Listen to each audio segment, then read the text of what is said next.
और भी कई सारी समस्याएं पाई जाती हैं जिनके बारे में कोई विचार नहीं करता, यहाँ तक कि इनके बारे में कोई बात भी नहीं करना चाहता। तो आज हम सिटी शिक्षा निकेतन के विद्यार्थी आपके सामने कुछ सामाजिक परिस्थितियों को पेश करना चाहते हैं कि किस प्रकार महिलाओं के साथ शोषण और किसानों के साथ दुर्व्यवहार होता है।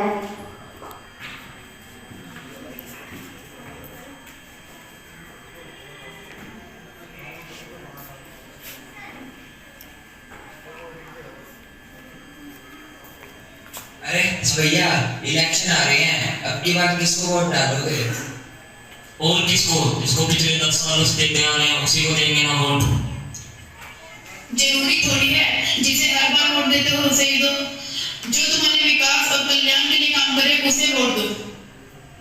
लेकिन अगर इस सरकार को वोट नहीं देंगे, याद है ना पिछली बार क्या हुआ था? 5 साल पहले। अब आगे देखिए गांव में नेता वोट कैसे मांगते हैं।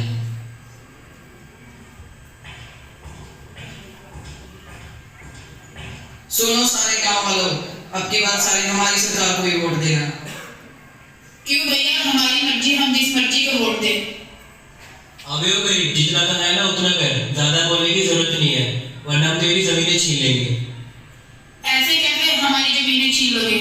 हमारे पास वोट देने का अधिकार है, हम अपनी मर्जी से वोट देंगे।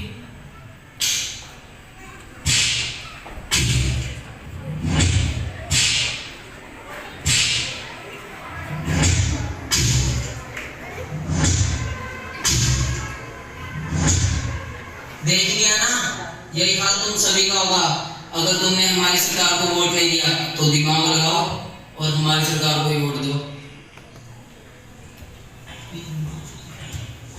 तो जैसा आप लोगों ने देखा कि कैसे कुछ नेता के चमचे लोग गांव में जाते हैं, किसानों को धमकाते हैं, उनको मारते हैं सिर्फ एक वोट लेने के लिए। तो ये है आज हमारे देश का लोकतंत्र।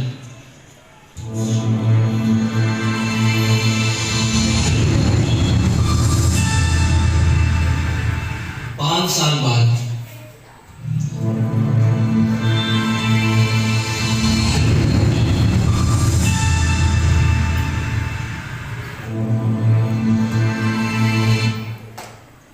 हाँ याद तो है। खैर छोड़ो, ये बताओ हर्ष भैया, आपके ट्रैक्टर का क्या हुआ? क्या बताए भैया, 3 दिन में अगर मैंने कर नहीं दिया तो बैंक के लोग आएंगे और हमारा ट्रैक्टर ले जाएंगे। चलते हैं भैया, राम राम। 3 दिन बाद तो अब देखिए आप लोग, एक बैंक वाला एक किसान के साथ कैसा बर्ताव करता है।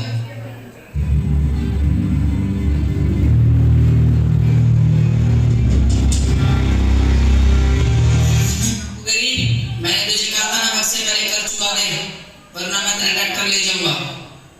भैया जी मुझे माफ कर दीजिए, मुझे 1 हफ्ते का समय और दे दीजिए, मैं आपके सारे पैसे लौटा दूंगा।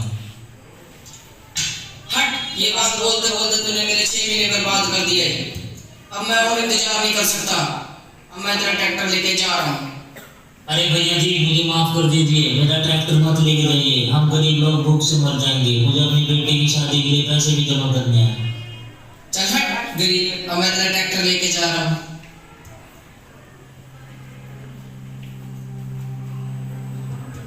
तो जैसा आप लोगों ने देखा, एक गरीब किसान से अपना कर्ज चुकाने में देर हो गई तो उस बैंक वाले ने उसके साथ कैसा बर्ताव किया। वो किसान जो हमारे लिए अनाज उगाता है, जिसे हम अन्नदाता के रूप में जानते हैं, उस गरीब के साथ ऐसा बर्ताव करना क्या उचित था?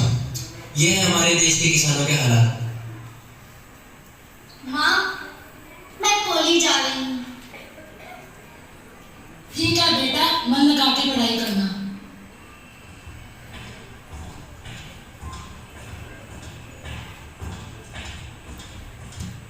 हेलो, आज तुम जल्दी आ गए। जल्दी कहाँ, उल्टा लेट हो गए हैं। जल्दी चलो नहीं तो सर डांटेंगे। हाँ, जल्दी चलो।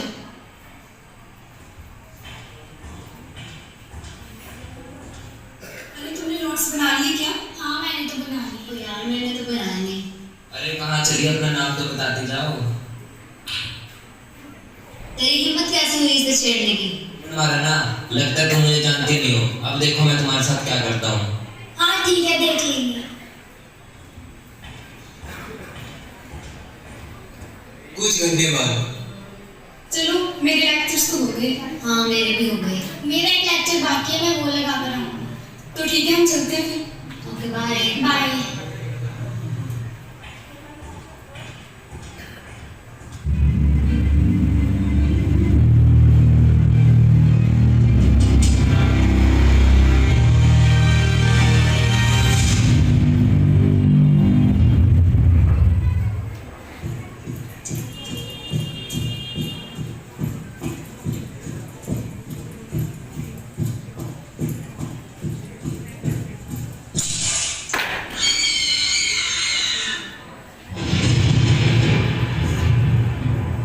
तूने मुझे थप्पड़ मारा था ना, क्योंकि मैंने तुझे छेड़ा था। अब तेरी इस शक्ल को कोई देखेगा भी नहीं।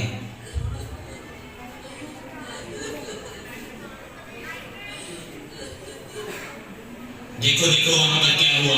हाँ जल्दी जल्दी चलो।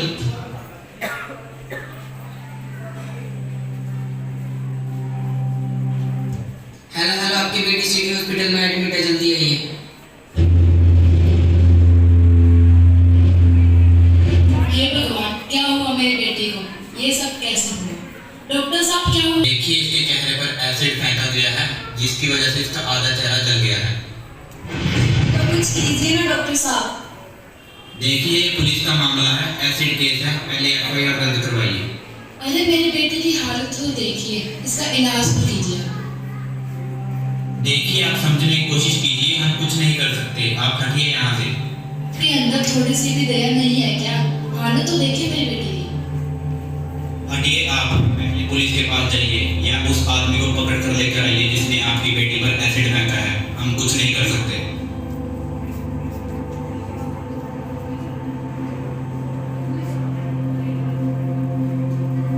चलिए आंटी, हम पुलिस स्टेशन चलते हैं।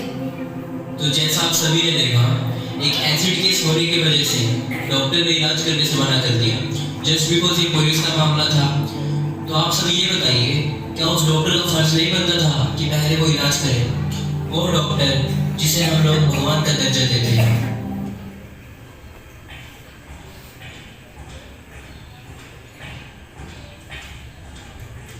सर, इनकी बेटी के चेहरे पर किसी ने एसिड फेंक दिया है। हम उसके खिलाफ कंप्लेंट कराने आए हैं। जी नाम बताइए, किसने फेंका एसिड? सर, इसमें मंत्री जी के बेटे का हाथ है। क्या हुआ सर, आप कंप्लेंट क्यों नहीं लिख रहे? देखिए, आपकी बेटी पर जिसने एसिड फेंका है वो मंत्री जी का बेटा है। तो क्या हुआ, आप कंप्लेंट लिखे ना। देखिए, समझने की कोशिश करें, हम उनके खिलाफ कंप्लेंट नहीं कर सकते। एक तो वो मंत्री जी का बेटा है और ऊपर से हमारी नौकरी भी खतरे में पड़ सकती है। तो सुनिए, अगर आपने हमारी कंप्लेंट नहीं लिखी तो भी आपकी नौकरी खतरे में पड़ सकती है। ठीक है, लेकिन बाद में अगर मंत्री के लोगों ने आपको परेशान किया ना, तो हमको मत दोष देना। लीजिए, मैंने आपकी कंप्लेंट लिख दी, अब जाइए कोर्ट में धक्के खाइए। नमस्ते वकील साहब। नमस्ते। इनकी बेटी पर एसिड अटैक हुआ है, क्या आप इनकी तरफ से केस करेंगे? किसने किया है एसिड अटैक? मंत्री साहब के बेटे ने। मुझे माफ कर दीजिए, मैं उनके खिलाफ केस नहीं लड़ सकता।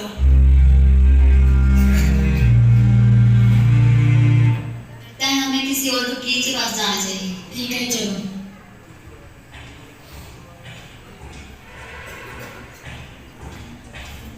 नमस्ते वकील साहब। जी बोलिए। इनकी बेटी पर एसिड अटैक हुआ है, क्या आप हमारी तरफ से केस लड़ेंगे? अटैक किसने किया? मंत्री साहब के बेटे ने। आप लोग पागल हो गए क्या? मंत्री साहब के बेटे के खिलाफ केस कौन लड़ेगा?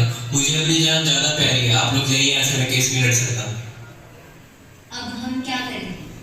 तू तो लो पढ़ रही है ना, तू कहना क्या चाहती है? तू भी तो ये केस लड़ सकती है। हाँ, मैं ये केस लड़ूंगी और अपनी दोस्त को इंसाफ दिलाऊंगी।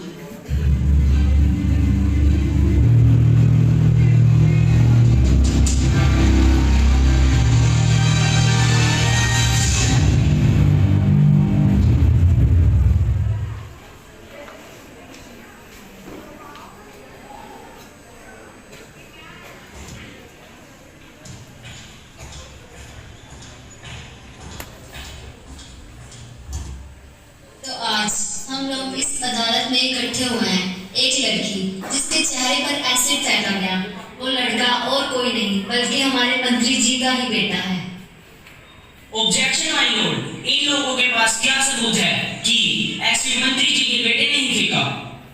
माय लॉर्ड, मेरे क्लाइंट पर झूठा इल्जाम लगाया जा रहा है। क्या मेरी विरोधी वकील साहिबा के पास कोई पुख्ता सबूत है कि जिस वक्त गीतांजलि के साथ यह घटना घटित हुई विजय जी मौके वारदात पर मौजूद थे? माय लॉर्ड, लेकिन जब विजय जी ने गीतांजलि के साथ मिसबिहेव किया तब गीतांजलि ने गुस्से में आकर उसे एक थप्पड़ मारा, जिसका बदला लेने के लिए विजय ने गीतांजलि पर एसिड अटैक किया। माय लॉर्ड, घटना से कुछ घंटे पहले 10:30 पर गीतांजलि अपने दो दोस्तों के साथ कॉलेज जा रही थी। तभी मंत्री जी का लड़का अपने दो दोस्तों के साथ आया और गीतांजलि जी के साथ मिसबिहेव करने लगा। माय लॉर्ड, लेकिन विजय जी ने गीतांजलि जी को धमकी दी थी। लेकिन माय लॉर्ड, धमकी देने से यह थोड़ी साबित होता है कि विजय जी गुनहगार है।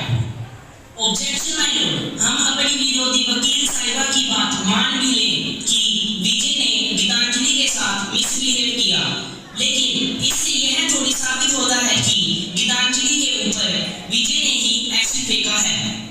आए दिन सड़कों पर लोगों की लड़ाई होती है और वो एक दूसरे को जान से मारने तक की धमकी दे देते हैं।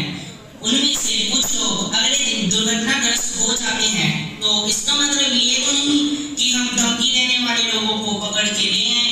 ये दलील बेबुनियाद है। मिस मुस्कान, क्या आपके पास कोई पुख्ता सबूत है कि विजय जी मौके वारदात पर मौजूद थे? माय लॉर्ड, फिलहाल मेरे पास कोई पुख्ता सबूत नहीं है। दोनों पक्षों के पास कोई पुख्ता सबूत ना होने के कारण ये अदालत दोनों पक्षों को सबूत और गवाह इकट्ठा करने के लिए 2 दिन का समय देती है। The court is adjourned for the day.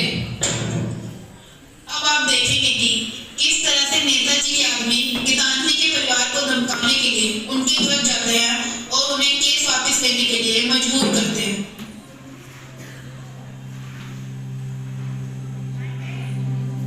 तुम्हें क्या जरूरत थी केस फाइल करने की? अब हमें पता नहीं कितनी कठिनाइयों का सामना करना पड़ेगा। वो तो ठहरे बड़े लोग।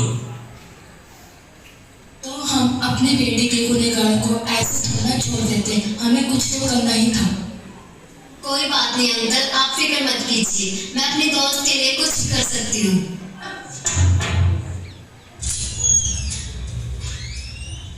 जी आप कौन? ये क्या बदतमीजी है? आप लोग कौन हो और इनके साथ ऐसा व्यवहार कैसे कर सकते हो? लगता है तू नहीं जानती हम लोग कौन है। अबे गरीब, इस केस को वापस ले ले, वरना तू जानता है ना हमारी पावर को। हम तुम्हारा सब कुछ छीन सकते हैं। आप ऐसे कैसे छीन सकते हो? चुपचाप इस केस को वापस ले लो। आपको क्या लगा कि हम आपकी इस धमकी से डर जाएंगे? हम ये केस वापस नहीं लेंगे। जितना कहा गया है उतना ही करो।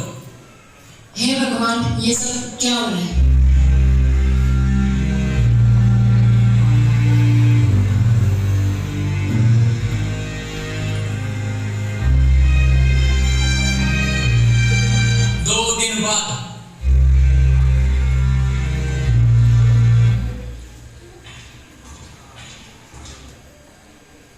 Miss Muskan, you may start. My Lord, मैं मिस्टर रौनक को कटघरे में बुलाने की इजाजत चाहती हूँ। इजाजत है। रौनक हाजिर हो।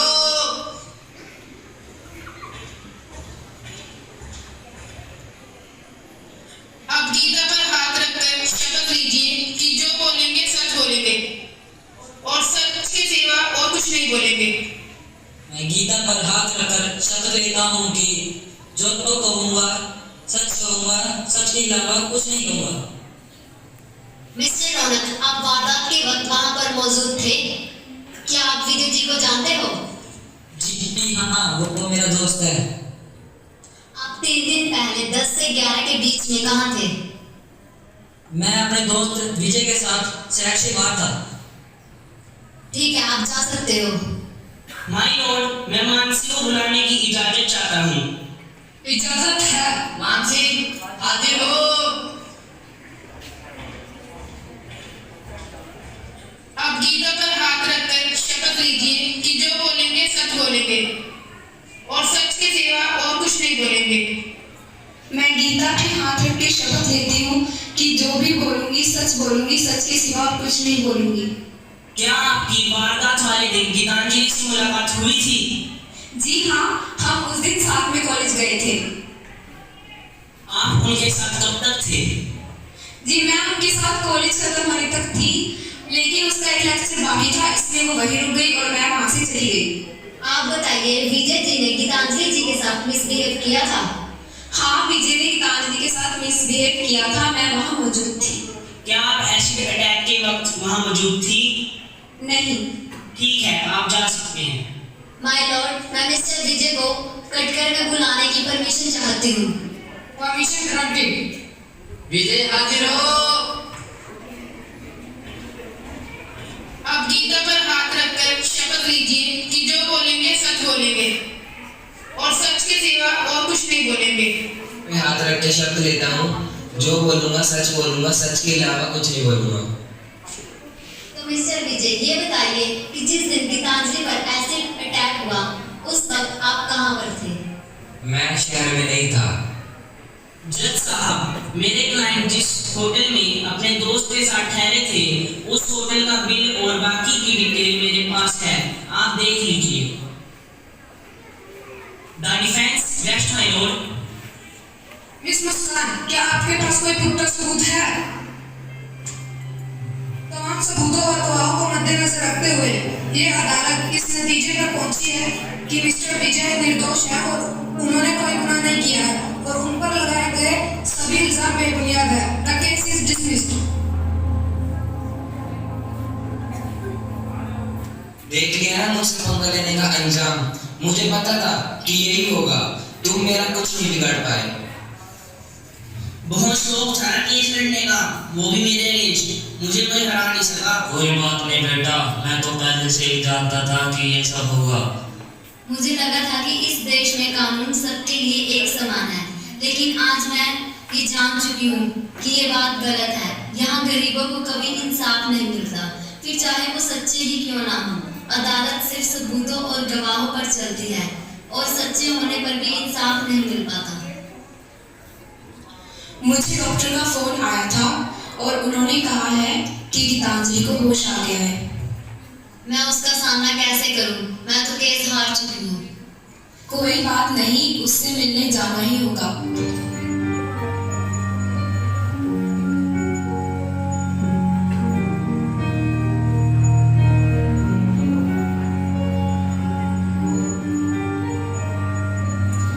मेरी बेटी का चेहरा क्यों ढका हुआ है? इनका चेहरा पूरी तरह से जल चुका है, आपसे देखा नहीं जाएगा। मुझे माफ कर दो गीतांजलि, मैं तुझे इंसाफ नहीं दिलवा पाई। मैंने अपनी तरफ से पूरी कोशिश की थी, लेकिन फिर भी हम केस हार गए। कोई बात नहीं, ये तो होना ही था। हे भगवान, आपने हमारे साथ ऐसा क्यों किया? तो जैसा आप सभी ने देखा, गीतांजलि की दोस्त मुस्कान ने उसको इंसाफ दिलाने के लिए लाख कोशिश की, लेकिन वो नाकामयाब रही। गीतांजलि एक गरीब घर की लड़की, जिसके चेहरे के ऊपर मंत्री के लड़के ने एसिड फेंका और उस मंत्री के लड़के के वकील ने फर्जी सबूत दिखाकर बड़ी अदालत में उसको बेगुनाह साबित कर दिया। वह अदालत जिसको हम न्याय का मंदिर मानते हैं, जहाँ अमीर गरीब छोटा बड़ा सब बराबर है, कानून की नजर में सब बराबर है, तो क्यों उस गरीब लड़की को इंसाफ नहीं मिला? अगर आप उस अदालत में होते, अगर आप उस वकील की जगह पे होते, तो क्या आप उस गरीब लड़की के इंसाफ के लिए नहीं लड़ते? क्या आप हक की लड़ाई नहीं करते? क्या आप उस वह अदालत जिसको हम न्याय का मंदिर मानते हैं